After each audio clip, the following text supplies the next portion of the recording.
Hello everyone, welcome you all to our YouTube channel. आज हम लोग फिर से आए हैं आपसे मिलने के लिए एक नए बहुत इंपॉर्टेंट टॉपिक के साथ, जिसके बारे में आज हम लोग डिस्कस करेंगे। तो आज का ये जो टॉपिक है वो है, आज हम लोग डिस्कस करेंगे कर्नाटका में एमबीबीएस या फिर जो भी नीट का एग्जाम, जो भी नीट के एस्पिरेंट है जिन्होंने नीट का एग्जाम दिया 2024 नीट यूजी का, वो अगर कर्नाटका स्टेट में अगर किसी भी कोर्स के लिए एडमिशन के लिए देख रहे हैं कॉलेज, तो उनके लिए आज का ये वीडियो है। आज हम आपको बताने वाले हैं कि कर्नाटका में किसी भी कॉलेज में एडमिशन के लिए क्या प्रोसेस होगा, उसके लिए आपको क्या कैसे रजिस्टर करना होगा, रजिस्ट्रेशन का क्या प्रोसेस होगा, उसके बाद फिर किस किस कॉलेज का क्या कट ऑफ होगा, कॉलेज की क्या फी होगी और कौन कौन से अच्छे कॉलेज होंगे, उसके लिए आपको डॉक्यूमेंट वेरिफिकेशन का क्या प्रोसेस से गुजरना होगा। तो आज हम लोग बात करते हैं वैसे मुद्दे पे। खासकर ये वीडियो वैसे स्टूडेंट के लिए बहुत जरूरी है, क्योंकि आप लोग जानते होंगे कि कर्नाटका में जो रजिस्ट्रेशन का प्रोसेस है वो नीट एग्जाम के पहले ही एक बार हो चुका था। नीट एग्जाम के बाद पुनः दोबारा से पोर्टल ओपन हुआ था रजिस्ट्रेशन का, और अभी रजिस्ट्रेशन का पोर्टल क्लोज है। लेकिन फिर से कर्नाटका गवर्नमेंट ने वैसे बच्चों के लिए रजिस्ट्रेशन का पोर्टल ओपन करने का नोटिफिकेशन दिया है जिन बच्चों ने नीट का एग्जाम दिया है लेकिन वो कर्नाटका के लिए रजिस्ट्रेशन नहीं कर पाए थे। तो आपके लिए पुनः रजिस्ट्रेशन का पोर्टल जो है वो 7 अगस्त को ओपन होगा, और आप मानकर चलो कि आपको 2 दिन का टाइम दिया जा रहा है। 9 अगस्त तक आप रजिस्ट्रेशन कर सकते हो, रात के 11:59 तक 9 अगस्त को आप रजिस्ट्रेशन कर सकते हो। और 7 अगस्त को यह पोर्टल ओपन होगा सुबह के 11 बजे। तो ये वैसे स्टूडेंट के लिए बहुत ही सुनहरा मौका, बहुत ही गोल्डन अपॉर्चुनिटी है जो कर्नाटका में एडमिशन तो लेना चाहते थे लेकिन वो कर्नाटका के रजिस्ट्रेशन से चूक गए थे, वो कर्नाटका में रजिस्ट्रेशन नहीं कर पाए थे। अच्छा, ध्यान से सुनिएगा, ये जो रजिस्ट्रेशन हो रहा है इसमें आपको सारे कोर्सेज इंक्लूड है। चाहे आपने नीट का जो एग्जाम दिया था, आप एमबीबीएस का एडमिशन कराना चाहते हो, आप बीडीएस के लिए चाहते हो, आप बीएमएस के लिए चाहते हो, आप होम्योपैथ के लिए चाहते हो, या फिर आप यूनानी के लिए चाहते हो, आप जिस भी कोर्स में एडमिशन लेना चाहते हैं, आपको एक बार कर्नाटका का जो रजिस्ट्रेशन है वो आपको करना होगा, जिसके लिए पुनः से पोर्टल ओपन हो रहा है। ये आपके लिए बहुत बड़ी खुशखबरी है। हमने डेट भी आपको बताया जो आपको नोट कर लेना होगा टाइम के साथ। 7 अगस्त से लेकर के 9 अगस्त तक आपको रजिस्ट्रेशन का मौका दिया जाएगा।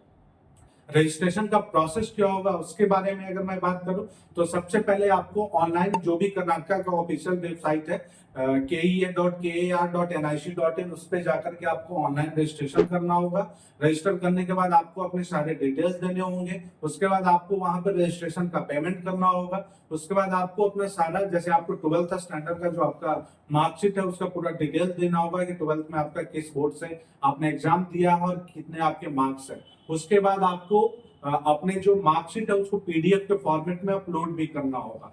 ये करने के बाद आप जब फाइनल सबमिट करोगे तब आपका कर्नाटका का रजिस्ट्रेशन हो जाएगा। तो इसके बाद आपको, अच्छा एक बात और आप ध्यान दे दीजिए कि वही बच्चे रजिस्ट्रेशन कर सकते हैं कर्नाटका का जो बच्चे नेट यूजी 2024 का जो नया कट ऑफ आया है वो कट ऑफ क्वालिफाई, मतलब नेट क्वालिफाइड है। और आपको कट ऑफ तो मालूम होगा ही, अगर हम जनरल और ईडब्ल्यूएस कैटेगरी के बच्चों की बात करें तो जो नया कट ऑफ आया उसके हिसाब से जनरल के का जो कट ऑफ है वो है 162। अगर हम रिजर्व कैटेगरी की बात करें, चाहे आप ओबीसी को ले लें या फिर एससी एसटी कोई भी हो, और उनके अगर कट ऑफ की बात करें तो वह है 127।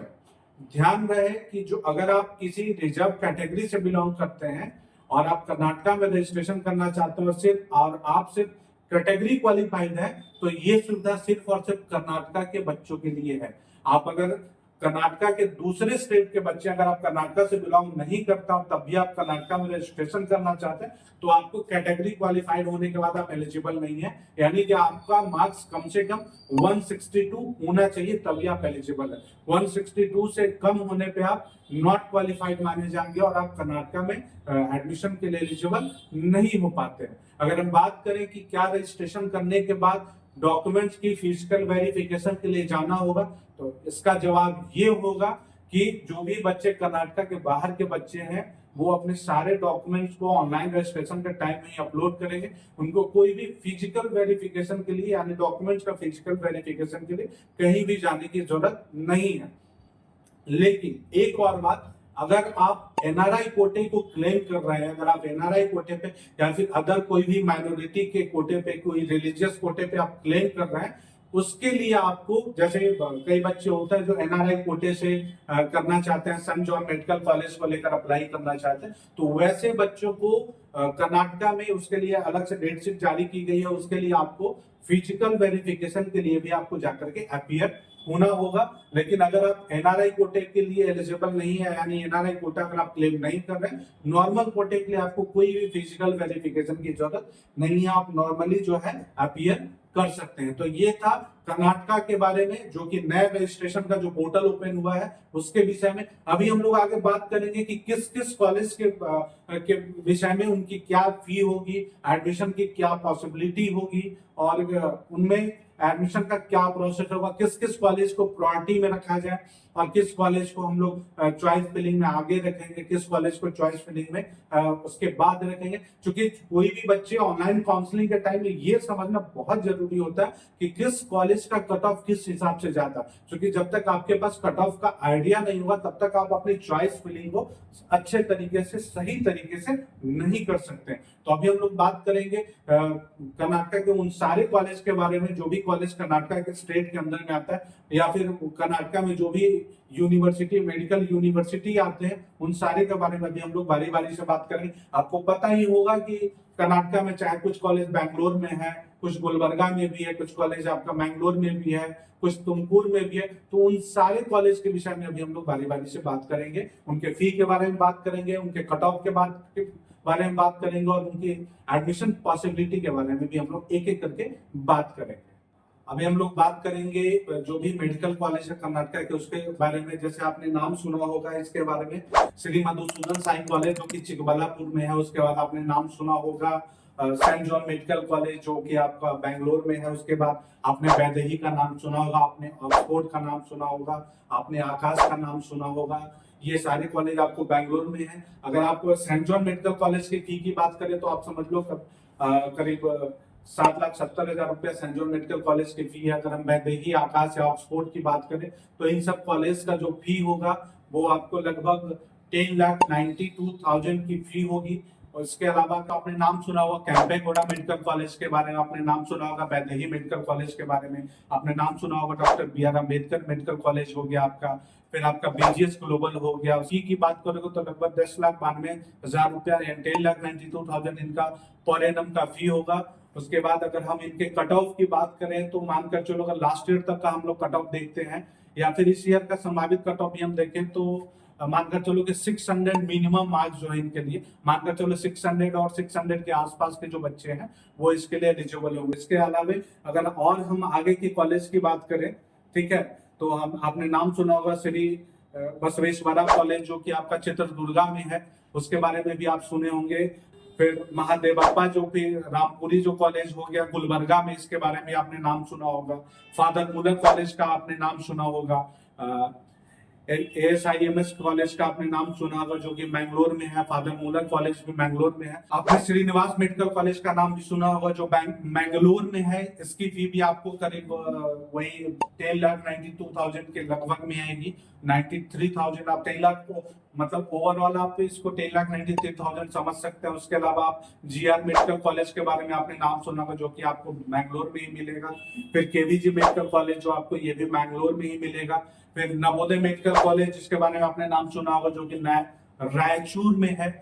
श्रीदेवी के बारे में आपने नाम सुना होगा, श्रीदेवी मेडिकल कॉलेज जो कि आपका तुमकुर में है। आपने Subbaiah institute of medical science जो है जो कि शिमोगा में है, उसके बारे में नाम सुना होगा। श्री चामुंडेश्वरी मेडिकल कॉलेज के बारे में भी सुना होगा जो कि रामनगर में स्थित है। अब हम लोग बात करेंगे प्राइवेट मेडिकल MBBS यूनिवर्सिटी जो है आपके कर्नाटका में। जैसे आपने नाम सुना होगा MS रमैया जो यूनिवर्सिटी है, MS रमैया मेडिकल कॉलेज, वो आपका बैंगलोर में ही है। अगर हम इसके फी की बात करें तो मानकर चलो कि आपका फी इसमें लगभग 22 लाख रुपए आएंगे। ये मैं एक साल की फी की बात कर रहा हूँ, पर ईयर फी की बात करूँ। आपने सप्तागिरी मेडिकल कॉलेज का भी नाम सुना होगा, ये भी आपका बैंगलोर में ही है और इसके फी की भी लगभग आप समझ लो कि 22 लाख रुपया पर ईयर की फी होगी। आपने ख्वाजा बंदे नवाज मेडिकल कॉलेज का भी नाम सुना होगा जो कि आपका गुलबर्गा में है। इसकी फी ये है तो प्राइवेट मेडिकल यूनिवर्सिटी, लेकिन इसकी फी की बात करें तो थोड़ा सा कम है यूनिवर्सिटी के कंपेरिजन में। इसकी फी आपको 16 लाख रुपए पर एनम की पड़ेगी। इसके अलावा आपने एसडीएम कॉलेज, मेडिकल कॉलेज के बारे में नाम सुना होगा, जो कि आपका धनबाद में है। इसके फी की बात करो तो लगभग 20 लाख रुपए पर एनम की फी आपको इसके लिए देना होगा। आपने नाम सुना होगा आदि चुंचानागिरी मेडिकल कॉलेज के बारे में, जो कि आपका मांड्या में है। अगर फी की बात करो तो इसका फी भी करीब 20 लाख रुपया पर ईयर का आएगा।